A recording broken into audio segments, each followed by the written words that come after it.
Hello, everyone, and welcome, Madayaw.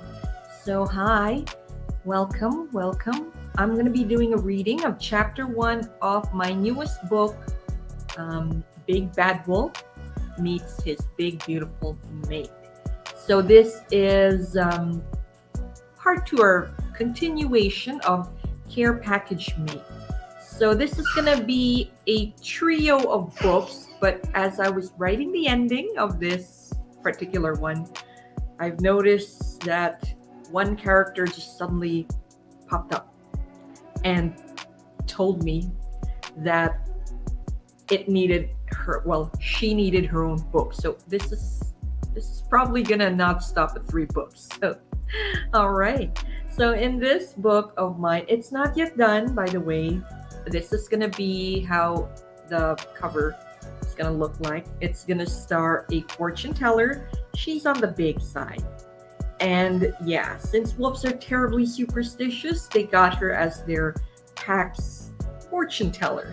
Yeah, you're gonna read a lot more about her and Gus. Gus was already introduced in Care Package Mate, and there will be a lot of recurring characters from Rafe Red Moon, who starred in his own book, Resto Rescue. He's here. And Marcus Simeon, who is going to have his own book as well. He was actually the part one, but his book isn't finished yet. But anyways, I'm gonna read to you. I'm gonna read to you this book. So this is chapter one. I hope you bear with me. It's gonna set in a resort in Manila. It's fictitious, so it's called the Wolves Resort and Casinos Manila. So it's being run by a pack of werewolves with their adopted vampire. And they hired a fortune teller.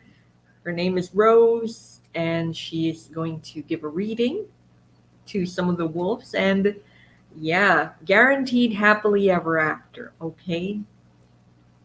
Alrighty. So let's get to it. Big Bad Wolf Takes a BBW Mate by Maita Unmasks. Chapter 1. Superstitious Werewolves. Werewolves were terribly superstitious. That was an understatement. No, really. Gus was the perfect example. Argus Urbane, also known as Gus, was addicted to horoscope. He kept looking at the newspapers and reading the daily horoscope. Every Friday he had a special reading with Mad Mariah, the resident fortune teller. As long as it didn't interfere with work, Marcus allowed it. Marcus was the pack's alpha. He founded and held the pack for over a century. Marcus was a werewolf born in a territorial pack.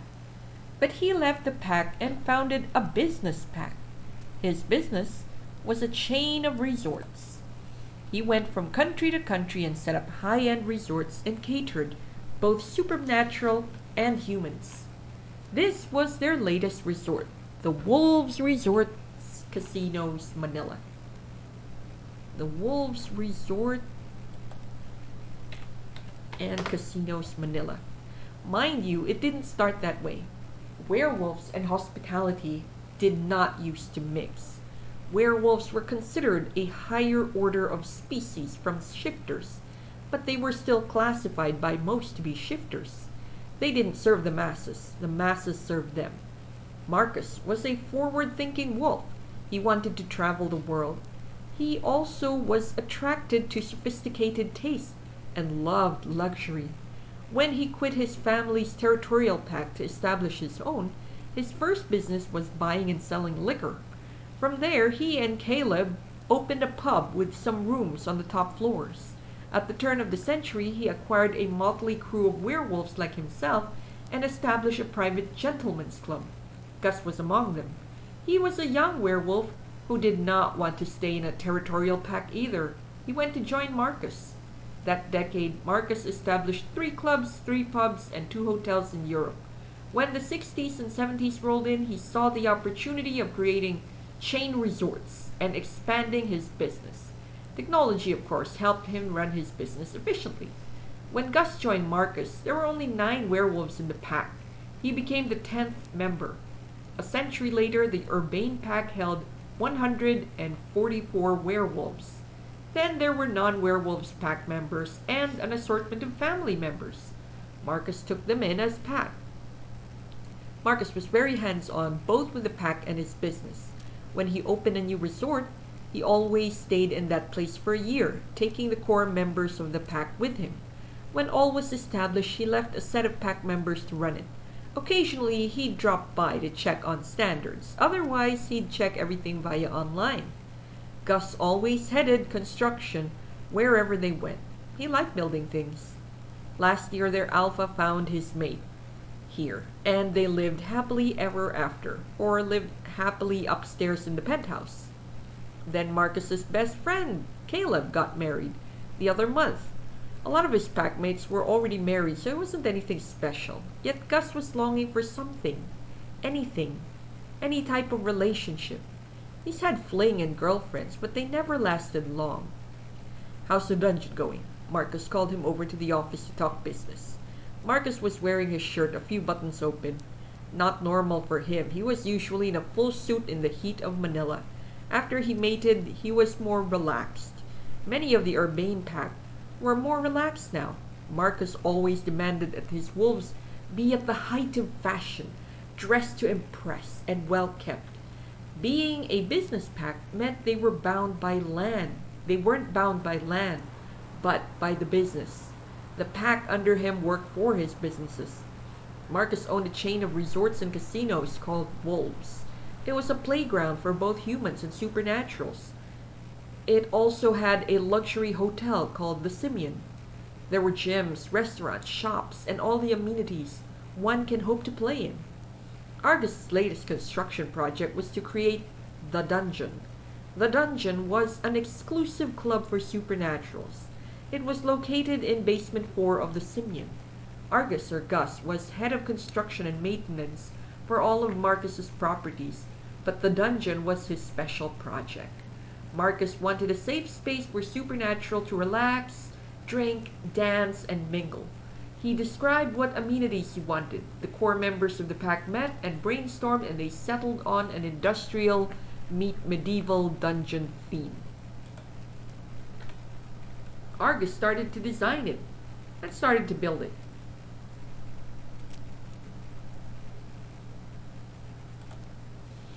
Marcus was a very proactive businessman. He opened his own resort and personally sees to every aspect from design to build. He has the core members of the pack with him, but he even designed each room himself.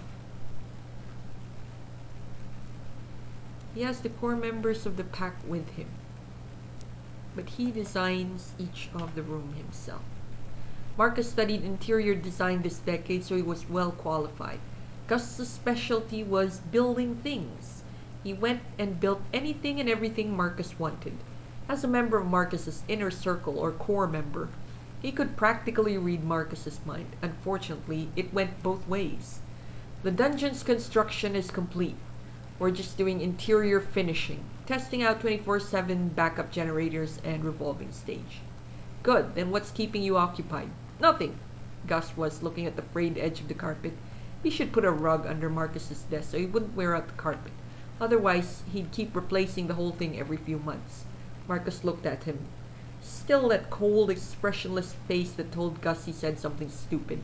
Nothing, his alpha repeated. Perhaps a fluffy rug to soothe Marcus's soles, Gus thought. The dungeon is holding auditions tonight and hiring staff tomorrow. Everything's going according to schedule. Gus, we're 4 months behind schedule, his alpha pointed out. He grunted. Marcus, this lockdown isn't doing anyone favors. We just about got a handle on things. It's hard to get labor and performers because of this pandemic, Gus pointed out. There are supernaturals that we can hire. Aren't you hiring them?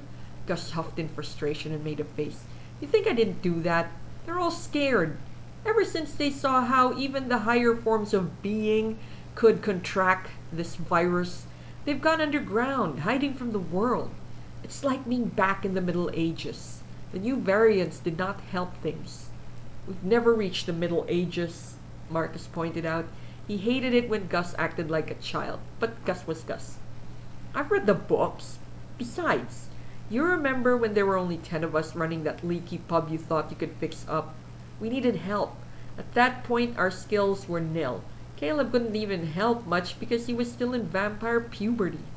I remember. He had to get creative in hiring and learning as we went along, Marcus remarked. Those days, they had to present themselves as humans. Not easy when they had to hide a vampire while trying to run a business. The point is, labor of any kind is hard to come by these days. Also, our profits have halved, so there wasn't any allotment than the ones already budgeted for my department. Luke wouldn't release any more. He said we had to conserve for future use. Once a bustling resort, it was a veritable ghost town. Only vampires were out and about because they were immune. Witches, shifters, elves, and even werewolves were cautious. Luke Urbane was the pack's chief finance officer. He resided in the HQ, but all finances from the resorts passed through him. We've been disinfecting with bleach and benedictions every evening. Marcus wanted all bases covered. He also wanted to protect the pack and family who were living in the resort. Yeah, you're gonna have to bark at marketing to let the world know. My job is construction. I'm trying to be on schedule here, Gus huffed. You've been doing that lately, huff and puff. Well, as much as schedule as after COVID as they can get. The lockdown pushed back all their plans for months later than scheduled. Here they were, back in business, or trying to be back in business. Gus, you've spent most of quarantine practically building the dungeon by yourself. As previously stated, labor problems. I needed it to be complete. Besides, I'm bored. What else do you do during lockdown? At least I didn't contract anything. Yeah, he spent the first 5 months of lockdown holed in basement 4, hauling bags of cement, tiling floors, grouting tiles, and polishing marble. It was a feat a werewolf can do, especially if he was bored. You are in need of a mate. Gus frowned. You're changing the subject, Marcus shrugged. Well, we're done talking about construction. As their alpha, I'm sensing your need for a mate. You make it sound like it's easy to find them. I've had girlfriends before. None of them stayed. Gus wasn't the easiest werewolf to live with, but no girl can really tell because he never lived with any girlfriend. He stayed with Marcus, following wherever he went. It's easier now than back then. Marcus was half a century older than Gus. Caleb was a full century older than Marcus. Facebook only came in the last decade, and Supernaturals came out just about the same time. It was easier to communicate now more than ever, but that didn't stop Gus from feeling the isolation. Join Super Tinder. Gus made a face. The dating app crap? No, thank you. How, pray tell, will you find a mate? They weren't as lucky as Marcus and Caleb, who just bumped into their mates. Some people found it hard. People saw them as pillars of strength and skill, but deep down they were shy and vulnerable creatures. I'll ask Mad Mariah. The 84-year-old lady was his go-to for any question. Speaking of Mariah, she's having a party this afternoon at the cavern. It's her retirement party. Gus was shocked. Retirement? She's not that old. Heh. Humans age faster. She's been wanting to retire since the last decade. She didn't because I asked her to come follow me. Tomorrow she's leaving for a cruise. The aged human was with the pack for more than 30 years. She was practically part of the pack. Gus's hands began to shake. He could not believe what he was hearing. Mad Mariah had been a fixture. She was much loved by everyone. What? Who's taking over her shop? His alpha shrugged his shoulder. Her lease is up. Anyway, the store is open for a new tenant. Haven't you noticed her pack up? Pack up? No, he was in the basement doing work. He hardly went up. His horoscope and weekly reading came through email. Mad Mariah was packing while emailing him. The thought shook him to the core. Gus started to hyperventilate. Mad Mariah was not just a tenant, but the resident fortune teller of the pack. She entertained people in a special back room where she read the palms or their cards. She entertained the pack anytime they wanted to talk to her. Gus talked to her the most. A soft knock, followed by a hunking Goliath of a man, came in. "Oh, whoa. Should I call for a medic?" "Caleb, shut the door, and maybe you should catch Gus when he keels over," Marcus told his best friend. "Mad Mariah is leaving," he explained. "Oh, Gus, are you okay?" Caleb asked the werewolf, who was desperately trying to catch his breath. "Do I look okay?" Caleb, the hulking bulk of a vampire, came behind him and shoved his head down. "Breathe between your knees. I'll see if I can get you a paper bag for you to breathe in." "Or barf in," Marcus quipped. No other person could shove Gus like Caleb or Marcus. Marcus was a big man with dark brown hair and deep green eyes, just like his wolf. He was half a head taller than Gus. Caleb was an odd vampire. He was all muscles and as big as Marcus. Unusual body type for a vampire. Most vampires were tall and lit, but Caleb was not. He was 6'4" tall, with a suit size the same as Marcus. Rumor has it that Caleb bulked up to look like Marcus. Black hair and black eyes were from his vampire heritage, but his love for the outdoors and gardening came from his human mother. Caleb grew up near Marcus's territorial pack. They were as thick as thieves. When Marcus decided to form his own pack, a business pack instead of a territorial one, it was Caleb who helped him out. When Caleb's parents passed, Marcus sort of adopted him into the budding urbane pack. He skirted around pack business, always there, part of the fixture. Now the vamp was arranging flowers all over the resort. The vampire was smitten by his new wife. Gus had to admit, Stella, Caleb's wife, was adorable. She was big and beautiful, and she didn't even know it. Growing up, her family was mean to her. During her wedding celebration, his wolf wanted to jump out and kill Stella's family on the spot. They tried to burn her garden. If she wasn't with Caleb, she would have died. They didn't understand what a gift Stella was. She was now an asset to the pack. She and Caleb grew herbs for the resort at the rooftop garden and in her little plot of land. Marcus even made some changes to the menu to accommodate more fresh food at the resort. He had to admit, his kind of girl was around Stella's size. Gus didn't like petite, wilting flowers, who only ate salad and drank alkaline water. Werewolves love to eat, and they like taking care of their mates. "Don't worry, Gus. The world's not ending just because Mariah's leaving tomorrow. You can still Skype her." Caleb's words were not comforting.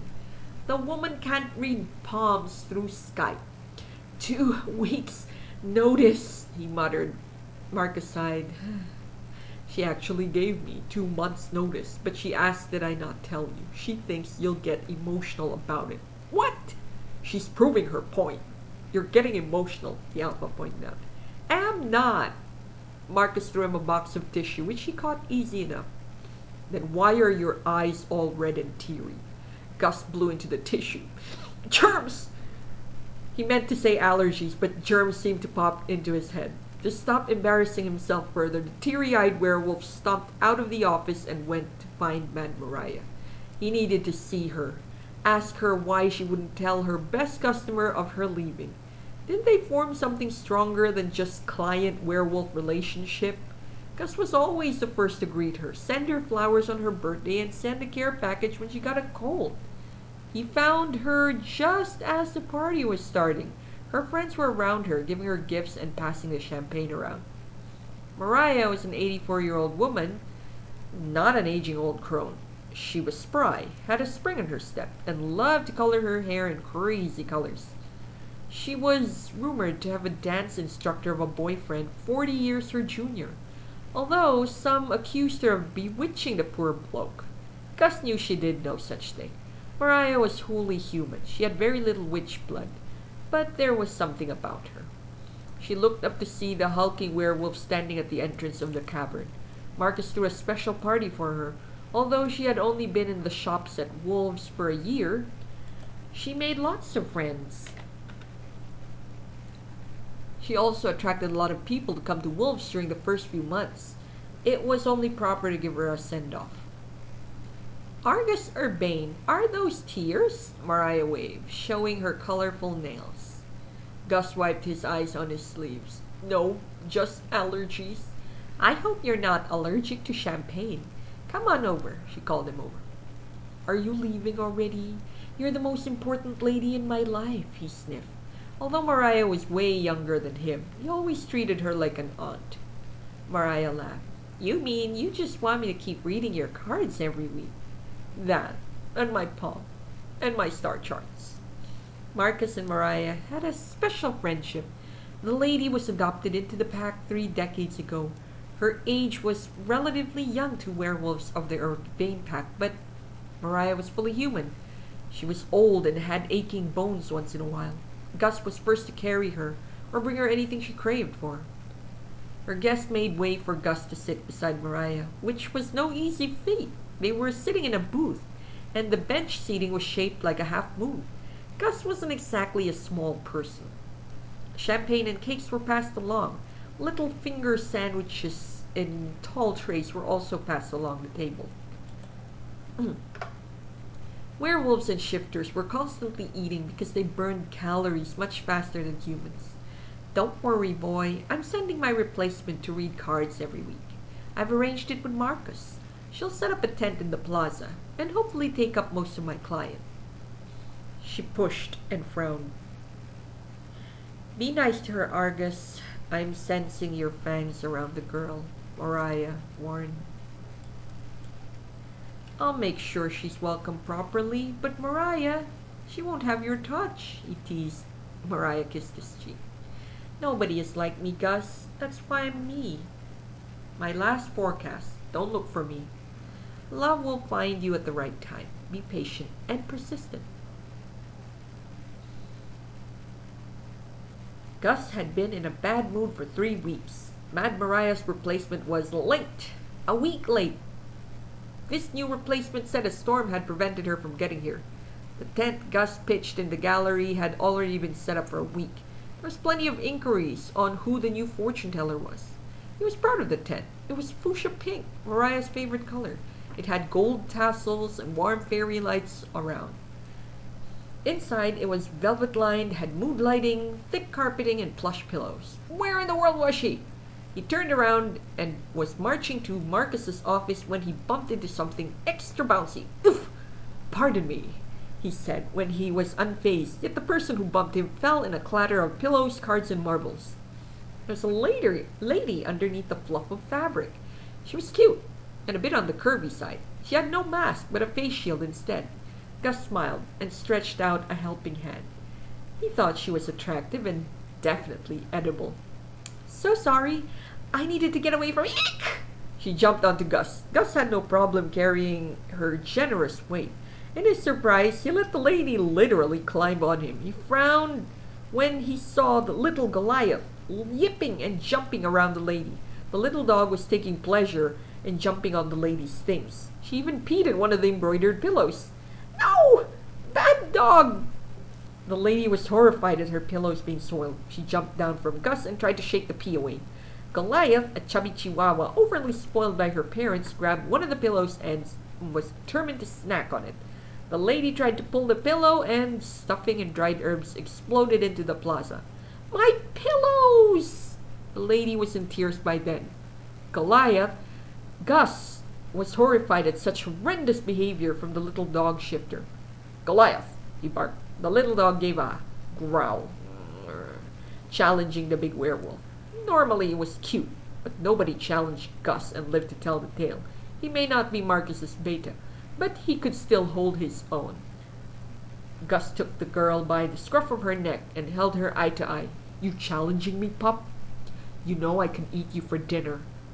The little dog turned into a naked little girl and stuck her tongue out. Daddy won't let you. See if he can stop me, he growled. I'm gonna tell Daddy. Tell him all you want. I'll show him your pee stains after you become my midnight snack. Gus bared his teeth and roared. His head was turning wolf and was threatening to bite the little imp. Scared, the little girl screamed and howled like a banshee. Daddy! Mommy! Daddy! Seeing the exchange, the lady who was busy trying to save her things from pee fainted. Marcus came towing Marcus came running, towing a behemoth vampire behind him. Security must have called them. Gus, let her down, and for heaven's sake, someone get her some clothes. Argus let the little girl go, unceremoniously dumping her on the soiled pillows. She frowned at the wet feeling and started to cry howl. His head turned back to human. Only werewolves and eagle shifters could partially shift their bodies to their animal counterpart. Wolves also had the half form, where they turn into the humanoid wolf form of legends. Vamp, I thought you potty trained this critter. Look at this mess. We can't have her chasing guests and peeing on their things. Gus loved Goliath, but she was acting so spoiled lately since she was the youngest pup in the pack. Technically, Caleb and his family did belong to pack hierarchy, but Marcus sort of adopted Caleb into his family, making them honorary pack members. Goliath, what did we talk about? When you are in a public place, you must be human, and no peeing anywhere. Caleb used his sternest dad voice. Goliath kept cry howling. Unable to resist her, Caleb enveloped her in a hug, partially to cover her nudity, partially to cover her. Hush, let's go upstairs and get some clothes. He left with her, giving an apologetic nod to Gus. The maintenance crew came and started to pick up the fallen items. 2 pillows were a goner. One of them had pee stains while the other one had its insides ripped. Gus came over to the fainted lady and helped her up. She was unresponsive. He felt her head, trying to sense if she had hit it on the floor. Marcus came over to the fallen girl and Gus. The lady was pale. Gus didn't like that. If something happened to her, they were liable. There's no lump on her head, but she's not coming to yet. Take her to one of the rooms. I'll send for a doctor, Marcus said. Gus nodded. If she still isn't awake, we'll have to call an ambulance. Lucky for wolves, they had an in-house doctor, nutritionist, nurse, and dentist. Marcus insisted each wolves resort to have one set in-house. He claimed a fortune teller told him that. The prediction had paid off. Many emergencies were quelled because they had competent in-house staff ready for action. Oh, please be careful with her, Gus. Meet our new fortune teller. She's Mad Mariah's replacement.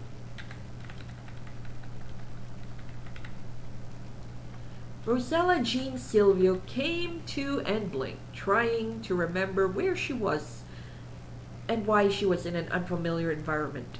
It was so comfortable in the bed. Sheets smelled like fabric softeners. The pillows were fluffy and not well worn like hers. She sat up and blinked. All she saw was a scruffy face who blocked her sunlight. Was she in the beach?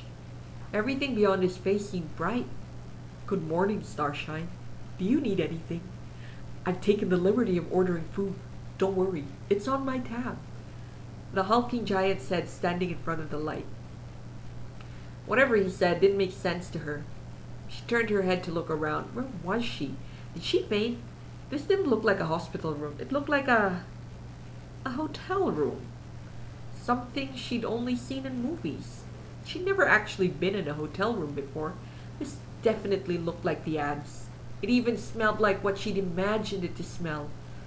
Fabric softener and cleanliness. The blankets were soft and warm while the air conditioner was in full blast.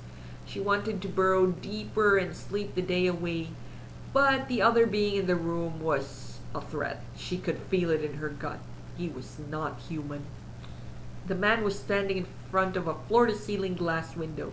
The sun was high above and it streamed through, nearly blinding her. He moved closer. Scared, she rolled away, getting away from him. The bed was so big she only rolled to the center of it. Please, Starshine, eat. I'm not here to hurt you, just feed you. I hope you're not on a diet. I like a woman with meat on her bones. Rosella arose to her family, eyed him. He was a big man, foreign, carried himself well, and dressed in a light-colored suit. Beneath the suit was 100% pure muscle, and the seams began to strain when he flexed. My name is Rosella, she finally said, not Starshine. Forgive me, Starshine. You were ever so radiant that I was nearly blinded. Please, come and join me. You'll need breakfast, Rosella. There was something in the way he pronounced her name that made her shiver. Was it the accent, or was it because she instinctively knew he was not human? Rosella, he said, once again when he made his way to the couches on the other end of the room. Um, Rose would do. She hopped over to the floor, trying to wrestle with her long skirt. She loved the long and voluminous skirt, but it was a bit cumbersome at the moment. When she finally reached the floor, she wobbled before reaching the back of the couches. When she saw the huge coffee table the size of a conference table, it wasn't a light snack before her. It was a buffet. The layout of the room was quite unique. There was a whole living room in front of the giant bed. One side of the room was floor-to-ceiling windows overlooking the resort. Rose glanced and saw her tiny tent for her card reading. Coffee, tea, or milk tea. They had all kinds of drink in the resort, even 4 branded milk tea chains to choose from. I take warm milk tea, no sugar, extra pearl, she said. Got it. The behemoth went to the e-tablet mounted on the wall. He punched a few buttons for room service. He ordered her warm milk tea while asking for orange juice and black coffee for himself. Rose sat on the single-seater couch at the end of the buffet. Was this food for a week? She loved eating, but lately money's been tight. She had to forgo having weekly milk tea, specialty lattes, and food binges. This temptation in front of her was not helped by the temptation that was standing near the e-tablet. Normally, Rose liked 'em big. She thought small guys would probably get squished by her. The supernatural before her was big, huge, but he wasn't fat. No, he was 100% muscle beneath the suit. She could stare at him the whole day. She probably was, because he smiled at her and sauntered over. With the grace of a tiger, he jumped from behind the couch to just in front of her. Rose gasped. He was fast. The man sat on the adjacent couch. How many couches does one room need? This was an odd layout, but it was clearly meant for someone who entertained a lot. He scooped what looked like scampi pasta into a bowl. Try this. Rose accepted the bowl. The food smelled delicious. Everything smelled so good. Who are you? Oh, pardon me, Starshine. My name is Argus Urbane. Gus for short, he said as he scooped pasta and ribs on his own bowl. He was eating food, so that ruled out vampires, she thought. Perhaps he was a shifter? It was his grace and how he jumped. Then there was a glow behind his eyes. Definitely not human. The more he ate, the more she tried to guess what kind of shifter he was. In less than 10 minutes, he cleared out 1/4 of the entire spread. She was just finishing her pasta. Try the surf and turf. It's to die for. Before she could respond, he began to pile her bowl with pieces of steak and shrimps. When she hesitated, he poured a crispy shrimp to her lips. It was dripping in butter garlic sauce. She couldn't help but bite into it. It was indeed so good. So, who are you? She asked again. Knowing his name was not helping her connect the dots. Why was she in a hotel room with a stranger who was feeding her so much food? I told you, my name's Gus, he said. As he piled on more food, he poured gravy and butter garlic over his surf and turf. That doesn't answer anything. He passed the butter garlic sauce, and she accepted it. Did he think she was so desperate for food that she'll accept it from a random stranger? Well, she didn't want to seem rude. I happened to carry you from the plaza to here. Surf and Turf is one of the best sellers of the cavern. You should try it. We have our annual employees' Christmas parties there. With food this good, it was definitely an incentive to stay. Apart from pasta and Surf and Turf, there were baked clams, drowned in cheese, a fondue set, a chocolate fountain, exotic salads, a fruit plate, a gigantic slice of cheesecake. Cheesecake. The word escaped her buttery lips before she censored herself. Cheesecake was one of her weaknesses. She blew her money away when she saw cheesecake. She liked all types of them. Oreo cheesecake, matcha cheesecake, blueberry cheesecake, raspberry cheesecake, New York cheesecake, chocolate cheesecake, and more. The newer the flavor, the more she wanted to taste it. Ah, yeah. They only had a slice left from the buffet last night. Unfortunately, the chef de patisserie reported sick today. We can't let her back until she's fine and had a COVID test. Oh, that's too bad, she said, never taking her eyes off the cheesecake. I'm going to have to taste it. Make sure it's safe to eat. Sensing her intent, he lunged towards the cheesecake. Rose, being closest to the cheesecake, grabbed the delicacy with her bare hands. That cheesecake is mine! His eyes glowed bright golden. Not fast enough. She started to bite into the cake. It was firm, yet had the right flavor. It wasn't the cheap kind where they mixed in half a pint of cream more than the cheese and added gelatin to set it. This was the real deal. It was a New York cheesecake. Rose closed her eyes and hummed. This was heaven. The cheesecake was so divine. She was devouring it at an alarming rate. Oh no, you don't! Gus grabbed her hands. The remnant of the cheesecake was still there. He began to lick it clean. Rose was frozen in place at such a carnal act. Was he going to eat the rest of her too? Is that why he was feeding her? No doubt he was a supernatural person. What if he was a dragon shifter? What if his intent was to eat her? She needed to find Marcus Simeon and get started on working before she became his midnight snack. The door burst open and two big men came in. I told you she'd have Gus eating at the palm of her hands. Pay up. The man in the light-colored suit said. She doubted if he was human, even if half his face was covered with a cloth mask. I didn't think it was literal, the behemoth in pinstripe muttered. He handed his friend a plastic card. Well, Miss Silvio, it seems you're awake and have tamed young Gus.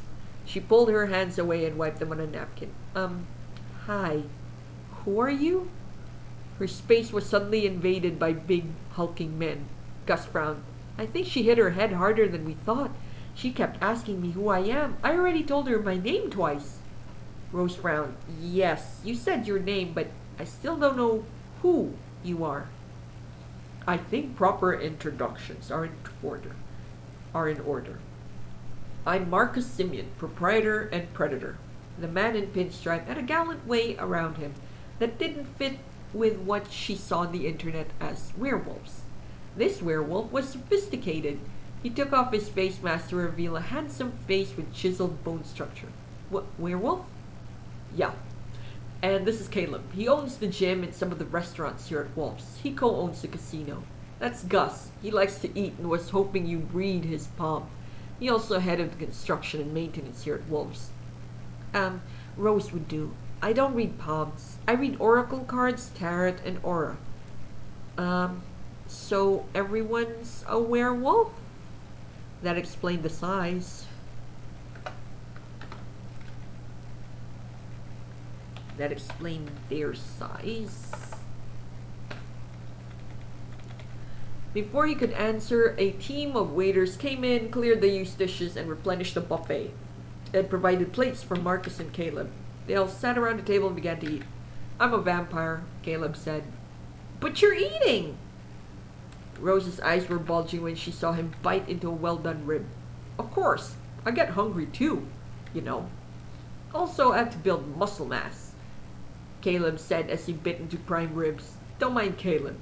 He's becoming more animal than vampire these days, Marcus said as he fixed coffee for himself. Caleb threw a French fry at his friend. You're the animals I hang out with. Marcus caught the fry and ate it. My point exactly.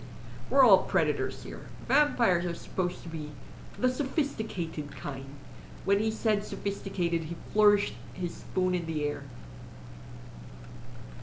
You're running around uncivilized. Your wife might object. She loves me, so she puts up with me being more animal than sophistication. Caleb grabbed a handful of shrimps from the surf and turf tray and ate it in one bite. I'll bring her over once you've set up your tent, he said to Rose. I've already set it up, Gus declared.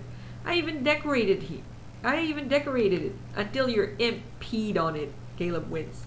My apologies, he said to Rose. That was my daughter. She's only 10, and she's only found her human legs recently. Rose didn't quite understand the scenario. She knew there was a backstory to a vampire with a dog shifter for a daughter who lost and found her legs. For now, she decided to listen. These people who she would be working for and with. Marcus fixed himself a plate of pancakes and topped it with beef stroganoff. Compared to Caleb, he used a fork and knife. Great! Miss Silvio can put her finishing touches and start right away. These days, fortune tellers are a rare commodity, you know. While everyone's here, we can talk. I just need a copy of the signed contract, and you can have the tent. I don't have a printer. Rose admitted. Not a problem. Marcus typed something on his phone. My secretary will print it. Any concern on the particulars? No, sir. It's actually a pretty good deal. Thanks for the 1 year free gym membership. The contract for her tent in the plaza was pretty straightforward. She would give 40% of her income to Wolves in exchange for the tent, lunch, and dinner at the employees' mess hall, medical insurance, free room, and buffet for her birthday, and an invitation to the Wolves employee event. Caleb gave her a 1 year free gym membership as a welcoming gift. Technically, she was not an employee, but a tenant. There were stipulations in her contract that states that all Wolves employees get 20% discount in her readings, and pack members and immediate family gets 40% off.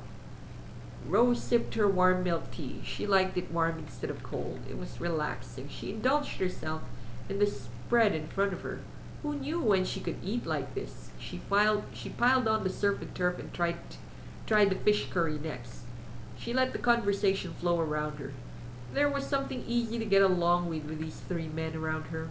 They were big and all predators, but they treated her well and even told her of the state of the city. Minutes later, there was a knock on the door. Ah, there's the pup, and he's towed another pup. Marcus called for the man to enter. His nose already told him who was at the door. This is Ryan, my secretary. He's the one emailing you. Good morning. Ryan Urbane, at your service. The young man, relatively younger than Marcus and Gus. He was not as muscled, but he was getting there. He was foreigner and definitely a werewolf. His suit had more color than the other two. Ryan wore a maroon suit over a navy shirt. He had a golden name tag on his left breast pocket. Urbane?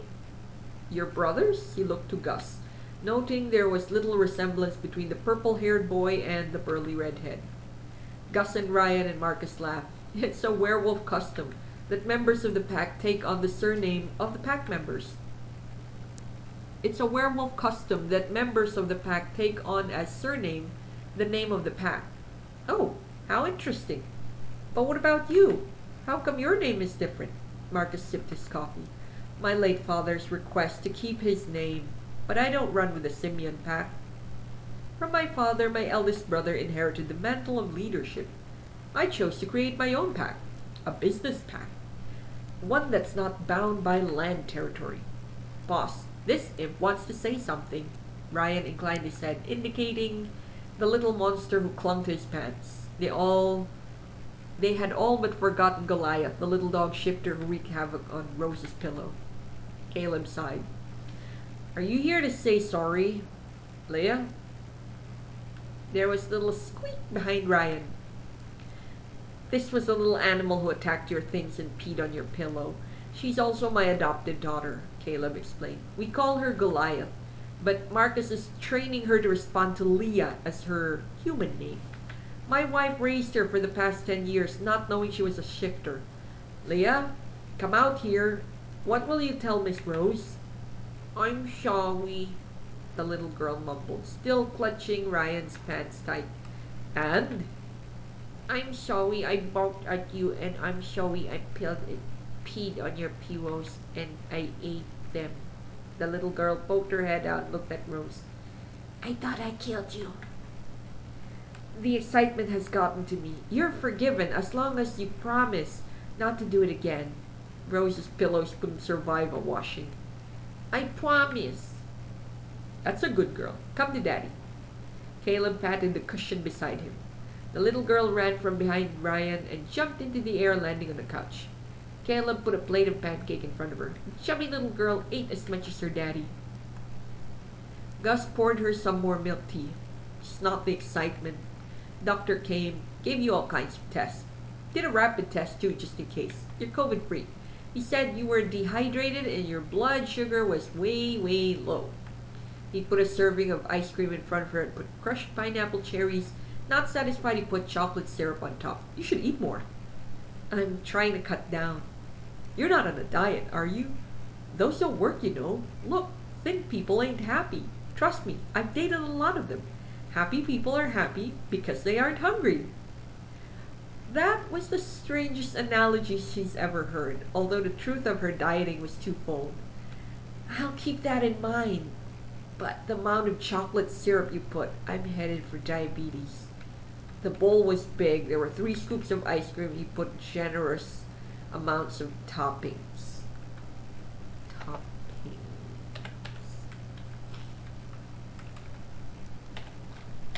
Marcus laughed. Ease up, Gus, to Rose he said. Not to worry, Rose. As part of our medical package, you have access to our nutritionist. She'll work a healthy plan for you. That would be wonderful. Rose was happy. They were very generous with her.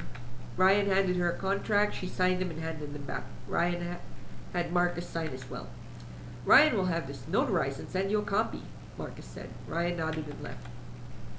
Gus was looking at her, excited and happy. Ready to start? I can't wait. Whoa, boy. Let her finish her food. The alpha reined in Gus. The wolf could be very enthusiastic, and as alpha, he didn't want to scare the pack's new fortune teller. More food was passed around. Rose loved to eat. She didn't get the size she was for nothing. Eating was her comfort and joy, but she had no idea werewolves could eat so much. They nearly devoured the tablecloth when they were cleaning their plates. This was no mindless eating. They were enjoying the spread. Then Caleb complained it lacked variety. Marcus commented that it was supposed to be a mid-morning snack and not brunch. It was getting late already. They all had work to do. Marcus stood and made his excuses to go. Caleb dragged his little girl and apologized once more to Rose. He promised to send a voucher to replace the pillow that Leah ruined. The 2 men bid Rose goodbye and went to work. They'll have brunch in an hour. Want to join them? They'll be dining at the Needlepoint. It's the rooftop restaurant of the Simeon, Gus said. He called the waiters to clean up the dishes. She didn't think she could eat until midnight. Is this typical of the super sets? What, live in hotels or welcome guests with breakfast? I'm eating a lot. She came from a culture of welcoming guests with food. If these werewolves came to town, she wouldn't know where to get the amount of food they consumed. And it was just 10 in the morning. Ah, yeah, that. You see, werewolves burn a lot of calories, especially when they spend energy. You have to eat a lot. Marcus actually didn't eat a lot since he's stuck in his desk most days. This wasn't a lot. The man ate 5 plates worth, she observed. What about you? You don't look like the type of wolf to be stuck behind the desk. She noted his bulging muscles and calloused hands. Me? Behind the desk? He laughed heartily. I like hard work. My specialty is in construction. I have a degree in engineering, and I'm now studying architecture online. A wolf with many talents. He beamed a smile at her. Gus was charming. Too bad, she thought, she couldn't have him or someone like him. This morning was interesting. So, about eating a lot, she prompted when they exited the hall. Gus led her to the elevator. Breakfast, mid-morning snack, if you're peckish, brunch, if you're in a hurry. Lunch, snack, coffee break, appetizer, before dinner, dinner, dessert, nighttime coffee break, midnight snack, sleep. That's basically a werewolf's life. She was amazed at the amount of food and frequency they ate. Her food schedule was usually breakfast and dinner, and a bag of junk food in between. Finally, they arrived at the plaza. The plaza was in the middle of the resort. Gus handed her a cloth mask. He told her she could ask for the reusable or the disposable mask in any of the information desk, concierge, or security booth. She thanked him for the food and for carrying her. Gus promised to check in on her later. He had his work waiting for him. The core members of the pack usually had most of the tasks.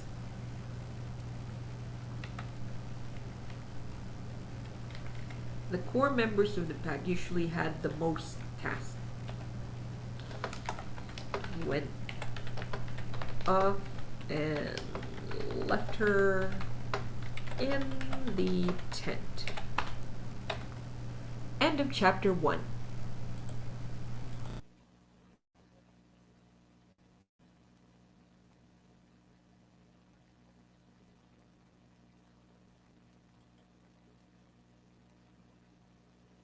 Hi everyone.